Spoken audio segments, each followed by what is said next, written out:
এক জমিদারের একটা বোকা চাকর ছিল। চাকরটাকে দৈনিক কি কি কাজ করতে হবে তা একটা কাগজে লিখে দিয়েছিলেন। একদিন জমিদার ঘোড়া নিয়ে বের হলেন, সাথে চাকরটাকেও সাথে নিলেন। পথিমধ্যে জমিদারের দামি চাদরটা ঘোড়া থেকে মাটিতে পড়ে যায়। চাকরটা কাগজ বের করে দেখলেন ঘোড়া থেকে কিছু পড়ে গেলে সেটা উঠানোর দায়িত্ব তার কিনা, কিন্তু না, এমন কিছুই তো কাগজে লেখা নেই। তাই সে চাদরটাকে ওখানে ফেলে রেখেই চলে এলেন। জমিদার বাড়ি এসে চাদরটির কথা জিজ্ঞেস করলে চাকরটা কাগজ বের করে বলল, চাদরটা অমুক জায়গায় ঘোড়া থেকে পড়ে গেছে, কিন্তু ঘোড়া থেকে কিছু পড়ে গেলে সেটা উঠানো আমার কাজ না, তাই চাদরটাকে ওখানে ফেলে রেখেই চলে এসেছি। চাকরের মুখে এই কথা শুনে জমিদার রাগে গজগজ করতে করতে কাগজে এও লিখে দিলেন, এখন থেকে ঘোড়া থেকে কিছু পড়ে গেলে সেটা তুলে নিতে হবে। এর কিছুদিন পর জমিদার আবার ঘোড়া নিয়ে বের হলেন।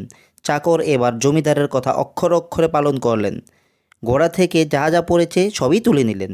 জমিদার যখন বাড়ি ফিরে এলেন, চাকরটি তখন বড় একটা